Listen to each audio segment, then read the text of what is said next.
جمهورنا الكريم أو في قنوات التلفزيون الجزائري، أنتم تلاميذ الأقسام النهائية، أنتم مترشحي شهادة البكالوريا. نحن معكم سنرافقكم من خلال هذا الفضاء التربوي والبيداغوجي. سنرافق كل الشعب في مختلف المواد المميزة.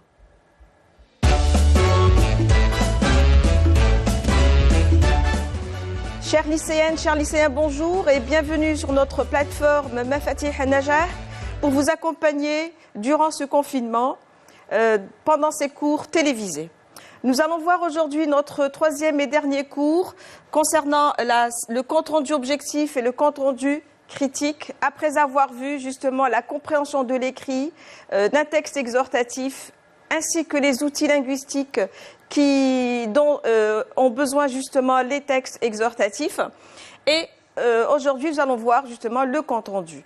Nos objectifs d'aujourd'hui seront un rappel d'abord de ce qu'est un compte-rendu et ensuite nous allons voir le compte-rendu du texte que nous avons étudié auparavant du directeur général de l'UNESCO, Amadou Matar Mbow. Alors le premier rappel, c'est que du compte-rendu, mais qu'est-ce qu'un compte-rendu? Chacun se demande ce qu'est un compte-rendu. Vous avez vu le résumé en première année, en deuxième année, un aperçu, vous avez dû certainement faire le compte-rendu objectif. Qu'est-ce qu'un compte-rendu? Eh ben, c'est justement rapporter à un destinataire le contenu d'un texte que vous avez lu, ou bien un film que vous avez regardé, ou une pièce de théâtre, ou un mariage aussi auquel vous avez assisté. Donc vous allez faire un compte-rendu de ce que vous avez vu ou lu. Afin qu'il puisse justement, pourquoi? Pour qu'il puisse se faire une idée, comprendre de quoi il s'agissait. Maintenant, nous allons voir le deuxième rappel. Nous allons voir maintenant comment on réalise un compte-rendu. Alors, nous allons d'abord reconstituer les étapes qui vont conduire justement au but du texte, qui est l'appel qui est incité à agir. Deuxièmement, on va reconstituer le cheminement de la pensée de l'auteur avec des verbes introducteurs justement de discours appropriés. Vu que nous avons vu que le texte exhortatif est composé de trois parties, la partie expositive, la partie argumentative et la partie exhortative.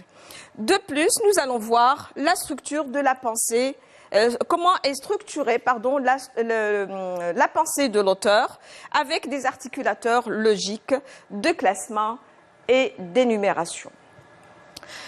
Maintenant, nous allons voir la structure. Alors, on va commencer par une introduction, ensuite le développement et à la fin, c'est la partie critique dont les élèves de lettres langue, c'est-à-dire langue vivante, qui vont en avoir besoin. Ceux des scientifiques et des littéraires n'auront besoin que de ces deux parties-là. Alors, la première partie qui est l'introduction, on va présenter le contexte, c'est-à-dire présenter la nature du document. Est-ce que c'est un article, c'est un extrait d'un livre, d'un roman? Quel est son titre s'il y a un titre? Quelle est sa date de parution? Quelles sont ses références? Etc. C'est la partie introductive.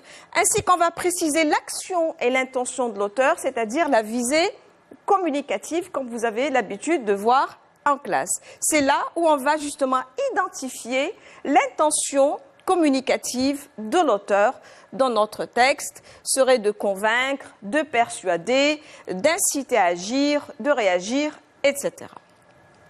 Dans le développement du texte, de votre compte-rendu, vous allez justement rapporter les idées essentielles de votre texte étudié. La dernière partie, qui sera énoncer son point de vue, serait donc d'exprimer son point de vue, qu'il soit convergent, qui va dans le même sens que l'idée de l'auteur, vous partagez l'idée de l'auteur, ou bien vous ne partagez pas du tout, et là vous êtes divergent, vous avez une position totalement divergente par rapport à celle de l'auteur. Et vous allez réagir aussi face face au discours qui a été utilisé. Nous passons maintenant à la première partie qui sera l'introduction. Qu'est-ce qu'on va mettre? C'est là où vous allez répondre à des questions qui vont représenter justement la situation de communication où il y aura la question qui. Eh ben, c'est l'auteur. Vous allez mettre Amadou Matar Mbow, qui est directeur général de l'UNESCO, à qui s'adresse donc au lecteur du courrier de l'UNESCO. De quoi il s'agit? D'un appel à participation à la campagne de solidarité. Quand vous allez répondre, vous allez trouver dans le texte tout à fait à la fin qu'il s'agit d'un texte qui a été publié en février 1984. Ou, eh ben, c'était dans le courrier de l'UNESCO. Dans quelle intention? Pourquoi? Eh ben, c'est pour faire agir. Maintenant, nous allons passer justement à la rédaction de cette première partie. Alors, puisqu'il s'agit de l'auteur, vous allez mettre l'auteur, son nom et son prénom. Donc, c'est le directeur général de l'UNESCO, Amadou Matar Mbow. Son type de texte, il s'agit d'un article. Donc, dans son article, là, sous les références parues dans le courrier de l'UNESCO, la date, en février 84, qu'est-ce qu'il fait? D'accord? Donc, qu'est-ce qu'il veut? Il veut sensibiliser les lecteurs et les appelle, justement, ça c'est que fait l'auteur, il les appelle à participer à la campagne de solidarité. Donc, je relis l'introduction. Le directeur général de l'UNESCO, Amadou Matar Mbow, dans son article paru dans le courrier de l'UNESCO, en février 1984, veut sensibiliser les lecteurs et les appelle à participer à la campagne de solidarité. Avec ça, on aurait terminé la première partie introductive de notre compte-rendu. On passe maintenant à un rappel justement de notre texte que nous avons vu la dernière fois. Vous remarquez qu'il y a les trois étapes, c'est-à-dire les trois parties de notre texte, le constat, l'argumentation et l'exhortation. Dans le constat, nous avons eu une situation problématique, il y a un problème. Le problème, c'est que les nations vivent un problème et espèrent pouvoir les résoudre. Donc, dans l'argumentation, l'auteur ici, il va dire, mais pour pouvoir résoudre ces problèmes-là, qu'est-ce qu'il faudrait? Il faudrait de la solidarité. Et pour qu'il ait la solidarité, il faudrait que cette solidarité remplace cette interdépendance qui a été installée justement dans les nations, entre les nations pour la première fois, et que ceci n'est pas vraiment la solution, mais la solution serait la solidarité. C'est pour vous rappeler le texte. Et que la solidarité aussi doit être au quotidien, se vivre quotidiennement, et aussi la solidarité doit éliminer les distances, doit rapprocher les personnes et non pas les repousser. Et ceci parce que c'est grâce à cette solidarité justement qu'on va pouvoir c'est-à-dire l'UNESCO, c'est grâce à cette solidarité que l'UNESCO va pouvoir créer un réseau d'amitié. Et pour finir, dans sa partie exhortation, donc c'est alors qu'il va dire, c'est comme ça, c'est grâce à tout cela que nous allons pouvoir créer le courrier de l'amitié, le courrier de la solidarité, ou bien l'UNESCO de la solidarité, grâce à vos participations, grâce à vos abonnements, en aidant les autres, en offrant justement un abonnement à cet autre qui va pouvoir adhérer au courrier et pouvoir être informé de ce qui se passe au niveau de l'UNESCO. Et on passe donc maintenant à la rédaction du développement.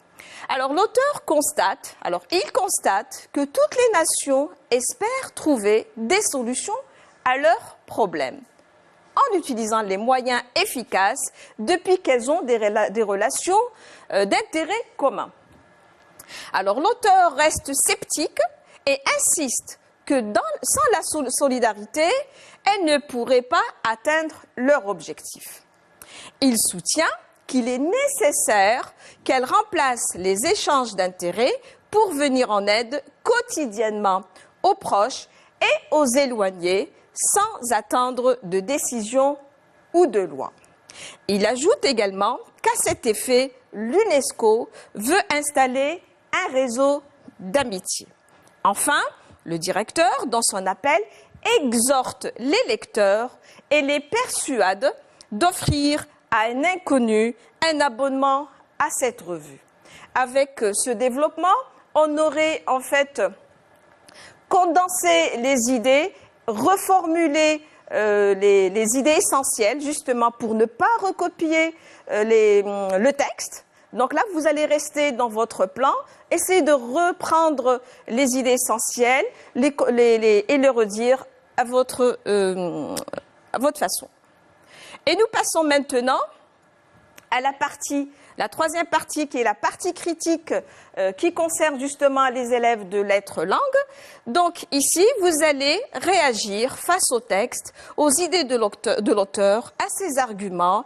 Donc cette réaction pourrait être favorable ou défavorable, n'est-ce pas? Alors pour cela, qu'est-ce que vous pouvez dire? Ça, ce sont des suggestions, hein. Ce n'est pas quelque chose de déterminé, ce n'est pas quelque chose de fixé. Donc on pourrait dire que l'auteur a utilisé le champ lexical de la solidarité et des procédés explicatifs. Donc tels que, vous pouvez citer, tels que la reformulation. Vous allez prendre un élément qui va justifier qu'il a utilisé la reformulation lorsqu'il dit « en d'autres termes ». Et vous allez utiliser aussi « et la gradation » lorsqu'il va dire « cité, pays et continent ». C'est-à-dire là, il va parler de la cité qui est une ville. Ensuite, le pays qui est plus grand, c'est un pays. Et ensuite, vous allez passer au continent.